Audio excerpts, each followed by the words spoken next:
Hey guys, it's Danny. Today I'm gonna show you and we're gonna talk about a native orchid species native to Cyprus. I had a chance to film it and I would like to share it with you. Now before we start the video though, a little disclaimer.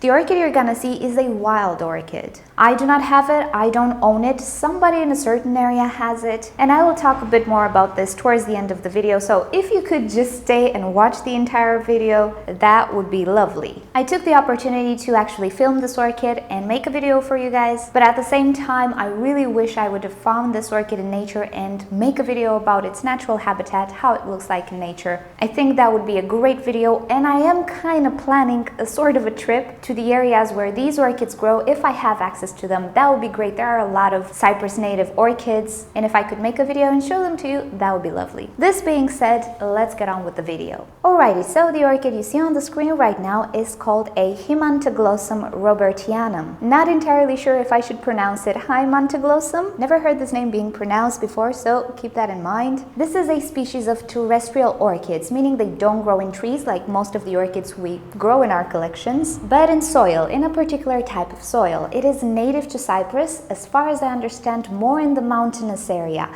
In my area, and I am in Nicosia, I don't have it around, or I just didn't see it so far. Now this orchid can be found in other areas of the world as well, but don't imagine in all of the areas.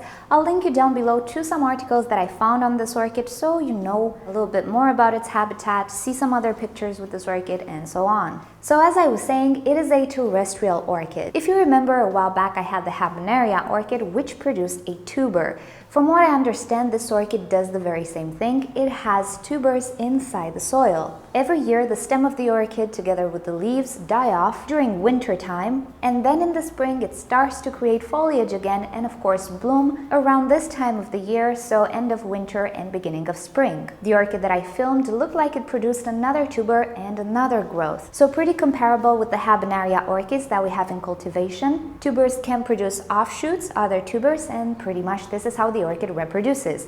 But of course, it also reproduces by seed.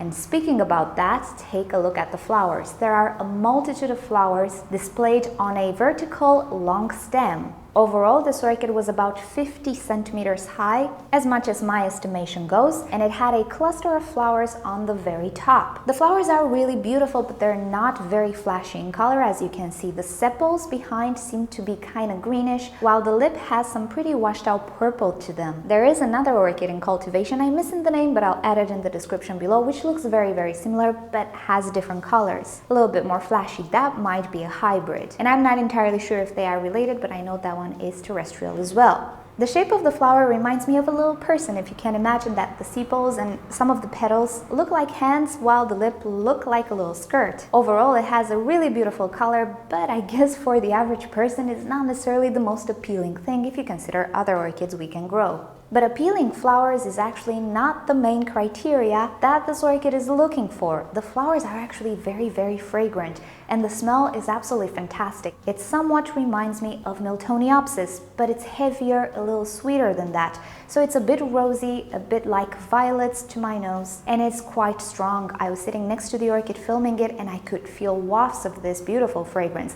I can imagine a field of these orchids smelling absolutely like heaven. So this scent actually attracts bees and pollinators. As far as I understand, the main pollinator of this flower is of course the bee, and that tells us something about when this orchid releases fragrance. It is only during the daytime. During the time I was filming this orchid, there were a few bees buzzing around and I felt a little bit nervous. So bees are definitely attracted to this type of fragrance. The foliage of the orchid is pretty rich, as you can see, and this particular orchid seemed to me like it was in very good shape. I didn't see any pests or anything on the leaves, so you can see the color is very rich and the leaves are pretty sturdy. They're not flimsy. Considering the winds this island can get, I can definitely see why the structure of the orchid. Something with very flimsy leaves will just get shredded in the winds. So orchids here do need to be adapted to the conditions. I am not entirely sure what type of soil this orchid grows into, but in the pot there seemed to be nature obtained soil. It didn't look like something was purchased. So considering the climate and other characteristics of the island, I think it is adapted to not live in very nutrient-rich soils. This would be logical. The Habenaria didn't need a lot of fertilizer either. That orchid thrives on nutrient-poor soils. And in cultivation, we usually use sphagnum moss.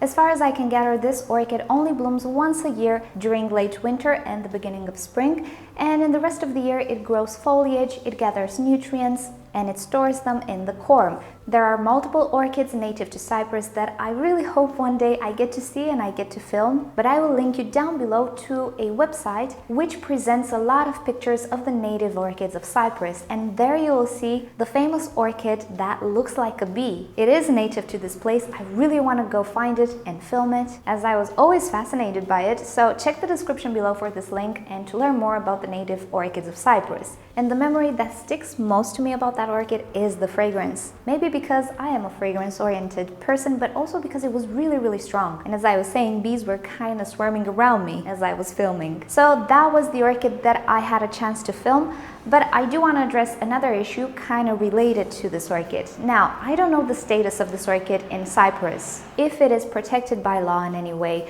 As far as I understand, it is quite common. That's why I want to go and see if I can find others in their natural habitat.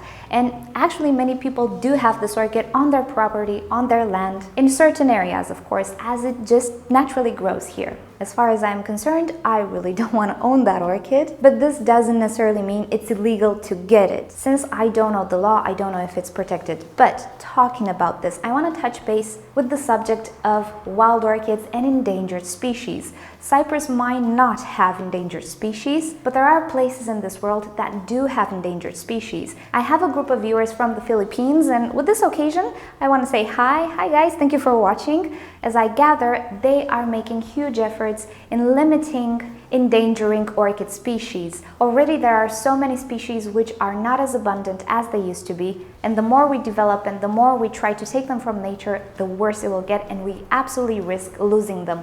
We have lost so many species, not only orchid species, but many plant species and animal species, that it's pretty sad to think about the future if we continue. So with this occasion, I really want to salute the people who are involved in protecting the species. I think it's an honorable endeavor, and I'm really happy this happens. This being said though, it's always important to remember why they have the endangered status in the first place. A while back, I was having a conversation with one of my viewers regarding a totally different subject, but she mentioned that some orchid species still exist in nature because of us today. And to a certain extent, that's true. The people who devote their lives to protect these species might very well be the reason why these species exist today still. So that's the happy part. The sad part is understanding and remembering why they are endangered in the first place.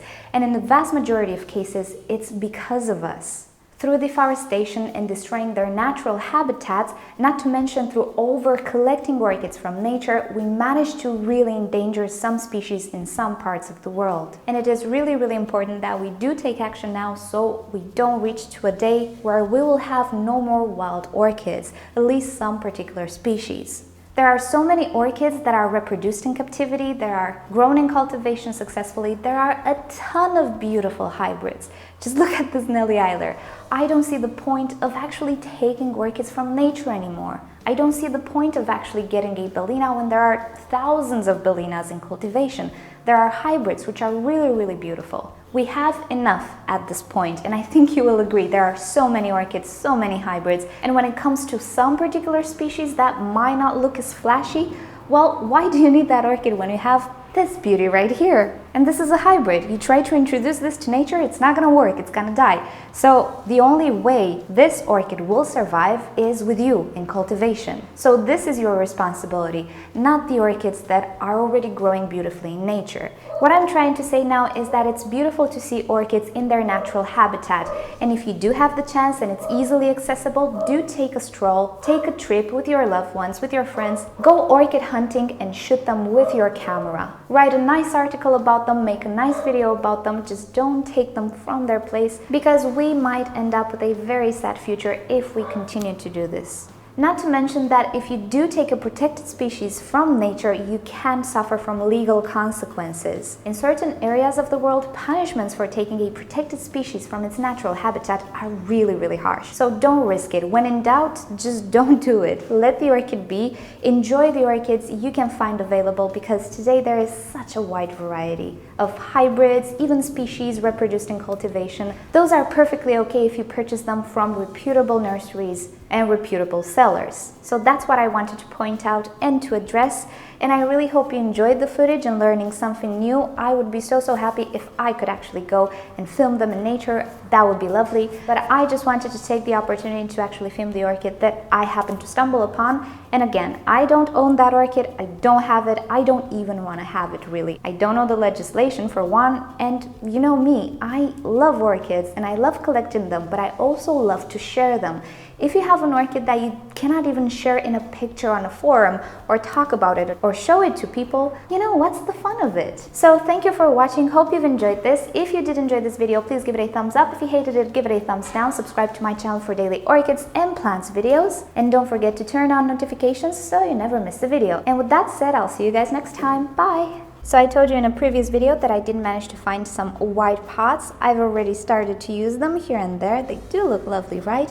And at IKEA, I did find these beige looking pots. They're the only ones that actually fit these pots. I purchased these pots, which are wonderful, from Schwerter some time ago, but they just don't have a typical size in the sense that they are wide and they're not very tall, so it's hard to find a decorative pot. The colored pots look okay in the stand, but when you put them on the shelf, I have brown shelves. Colors and brown, they don't mix. So I agree, mute colors look a lot better. Thank you guys for helping me out.